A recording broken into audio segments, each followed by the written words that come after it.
અમદાવાદ ધંધુકા પાસેના ઝંઝરકા ગામના ખેતર થયા છે જળમગ્ન। ઝંઝરકાના અનેક ખેતરોમાં માઇનોર કેનાલને કારણે જળભરાવો થયો છે। કેનાલમાં પાણી જોવા મળી રહ્યું છે। ખેતરોમાં પણ પાણી આવી ગયું છે। કપાસના પાકને વ્યાપક નુકસાન થયું છે। કપાસ ખેતી કરતા પ્રત્યેક ખેડૂતને હજારો રૂપિયાનું નુકસાન થવાની ભીતિ હાલમાં સેવવામાં આવી રહી છે। ધંધુકાથી આ દ્રશ્યો અમે આપને બતાવી રહ્યા છે। તો વધુ ઉત્તર ગુજરાત તરફના દ્રશ્યો જે જોવા મળી રહ્યા છે। અંબાજી પંથકમાં ગાજવીજ સાથે મેઘરાજાની એન્ટ્રી થઈ। ગરમી બાદ વરસાદથી વાતાવરણમાં ઠંડક પ્રસરી। વરસાદ વરસતા ખેડૂતોમાં ખુશીનો માહોલ છે। ચોમાસાના મંડાણ સાથે ખેતીની તૈયારી શરૂ થઈ છે। આકાશમાં કાળા ડિબાંગ વાદળો વચ્ચે વધુ વરસાદની સંભાવના વ્યક્ત કરવામાં આવી રહી છે। દાંતા પંથકમાં વરસાદ ખેંચાતા અંબાજી પંથકમાં વરસાદને લઈને ઉજાણી કરવામાં આવી હતી। બજારો બંધ રાખવામાં આવ્યા હતા અને શિવલિંગને પણ પાણીમાં ડૂબાડવામાં આવ્યા હતા। તે જોતા કહી શકાય છે કે અંબાજી પંથકમાં વરસાદની શરૂઆત થઈ ચૂકી છે।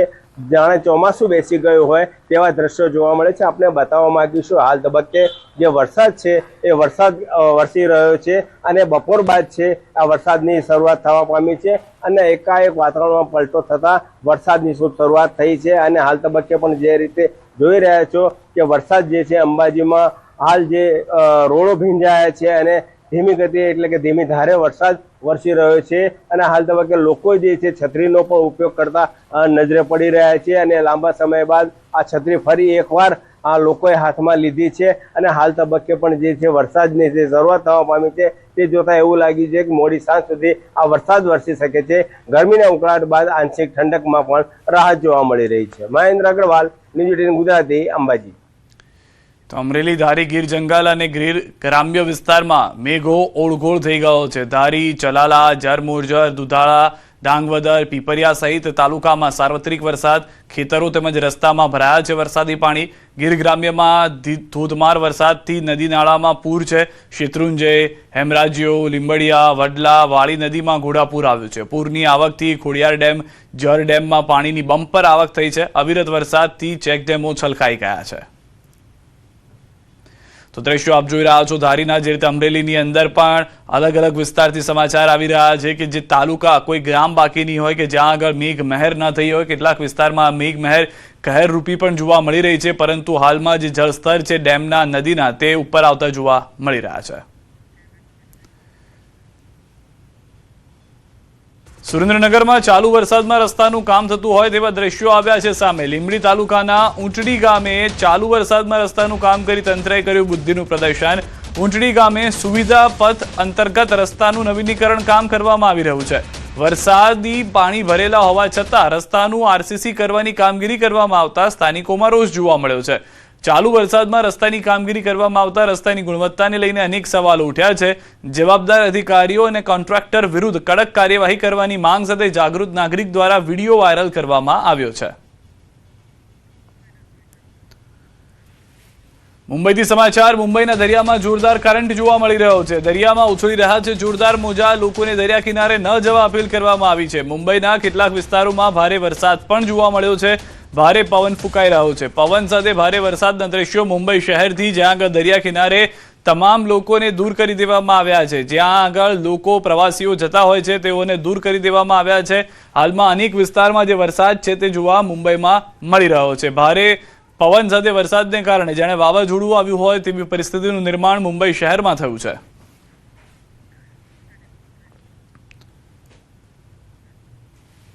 પુણે ગામના તાલેગાંવ દાભાડે વિસ્તારમાં પણ એક ચોંકાવનારી ઘટના બની, જેણે સ્થાનિક વિકાસ કાર્યનું સાચું સ્વરૂપ ઉજાગર કર્યું। શહેરમાં એક ડામર રસ્તાની વચ્ચેથી અચાનક પાણીનો એક શક્તિશાળી પ્રવાહ ધસી આવ્યો હતો।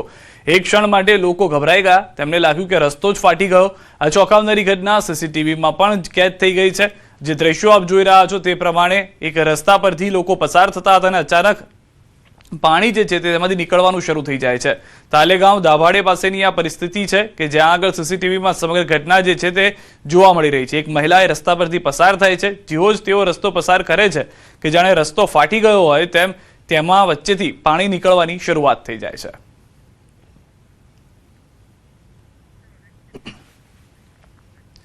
લીંબડી તાલુકાના ઊંટડી ગામે માર્ગ મકાન વિભાગ દ્વારા બનાવાતો સુવિધા પથ ગ્રામજનો માટે દુવિધા બની ગયો છે. ગઈકાલ રાત્રે અહીં 2 ઇંચ જેટલો વરસાદ ખાબક્યો, છતાં તંત્રએ પાણી ભરાયેલા રસ્તા પર જ સિમેન્ટ કોન્ક્રીટનું કામ ચાલુ રાખ્યું. ચાલુ વરસાદે કામ થવાને કારણે બધો સિમેન્ટ ધોવાઈ ગયો અને રસ્તા પર માત્ર ધૂળ માટી જ બચી છે.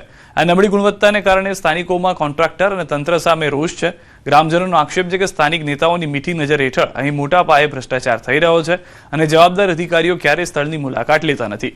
અગાઉ પણ ડાયવર્ઝન આપ્યા વિના કામ શરૂ કરતા વિવાદ થયો હતો. હાલમાં ગ્રામજનો જવાબદાર અધિકારીઓ અને કોન્ટ્રાક્ટર સામે કડક કાર્યવાહી કરી રસ્તાનું કામ ફરીથી યોગ્ય રીતે કરવાની માંગ કરી રહ્યા છે.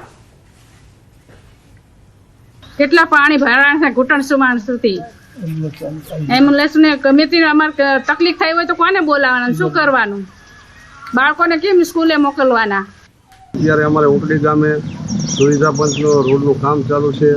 ગત રાત્રે 11 વાગ્યે આ લોકોએ પીસીસી ચાલુ કર્યું હતું. ચાલુ વરસાદે પીસીસી કામ ચાલુ કર્યું હતું અને પીસીસી ચાલુ કર્યા પછી વરસાદ પણ ચાલુ હતો અને અત્યારે જે પીસીસી કર્યું છે એની ઉપર પણ વાહનો આવે છે. ડાયવર્ઝન કોઈ આપેલું નથી અને સિમેન્ટ બધી ધોઈ જાય છે અને નકલી રેતી કપચી રોડ ઉપર બધી છે.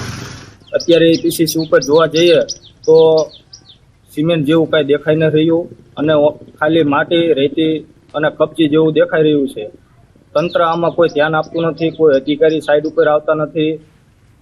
અધિકારી, કોન્ટ્રાક્ટર અને ભાજપના મોટા મોટા નેતા આમાં મિલીભગત કરી સામેલ હોય જેવું દેખાઈ રહ્યું છે અને ભ્રષ્ટાચાર થઈ રહ્યો છે એવું જોવા મળી રહ્યું છે. રાજકોટ શહેરમાં ભારે વરસાદથી આગાહી કરવામાં આવી છે. આ પરિસ્થિતિને પહોંચી વળવા માટે મહાનગરપાલિકાનો ફાયર વિભાગ એલર્ટ મોડમાં છે. તંત્ર દ્વારા અલગ અલગ 5 રેસ્ક્યુ ટીમો બનાવવામાં આવી છે. આ ટીમોને ચોમાસા પહેલા જ પૂર જેવી પરિસ્થિતિ સામે લડવા માટે વિશેષ તાલીમ અપાઈ હતી. આ તાલીમ ન્યારી ડેમ અને આજી ડેમ ખાતે આપવામાં આવી હતી. તાલીમબદ્ધ ટીમ પાસે બોટ અને ફાયર રેસ્ક્યુ વ્હીકલ જેવા આધુનિક સાધનો તૈયાર છે. દરેક ટીમમાં 12 સભ્યોનો સમાવેશ કરાયો છે. શહેરમાં હાલ વૃક્ષો ધરાશાયી થવાની ઘટનાઓ પણ બની રહી છે, જેમાં અત્યાર સુધીમાં 15 વૃક્ષો ધરાશાયી થયા છે. હવામાન વિભાગની આગાહી અનુસાર Rajkot fire and emergency services દ્વારા ટોટલ 5 ટીમ બનાવવામાં આવેલ છે, જેમાં જુદા જુદા 5 સ્ટેશન દ્વારા બોટ પછી ફાયર રેસ્ક્યુ વ્હીકલ, આ બધા વ્હીકલો તૈયાર રાખીને લાઈફ રેસ્ક્યુઅર જેકેટ અને હમણાં ટૂંક સમયમાં અમે ERC સ્ટેશન ખાતે આ વરસાદ ઋતુને લઈને અમે મોકડ્રીલ કરેલી હતી તેમજ સ્ટાફને ટ્રેનિંગ આપેલી હતી. ચોમાસાની એન્ટ્રી સાથે ગુજરાતના એકમાત્ર હિલ સ્ટેશન સાપુતારામાં પ્રવાસીઓનો ધસારો શરૂ થયો છે. ગાઢ ધુમ્મસ, હરિયાળા ડુંગર અને વરસાદી માહોલ વચ્ચે સાપુતારાનું કુદરતી સૌંદર્ય સોળે કળાએ ખીલી ઉઠ્યું છે. સર્પગંગા તળાવમાં બોટિંગ, ટેબલ પોઈન્ટ પર ઘોડેસવારી, ઊંટ સવારી અને વિવિધ એડવેન્ચર પ્રવૃત્તિઓના પ્રવાસીઓ ભરપૂર આનંદ માણી રહ્યા છે. શનિ રવિવારના વીકેન્ડ દરમિયાન સરકારી અને ખાનગી હોટલો લગભગ હાઉસફુલ થઈ ગઈ છે.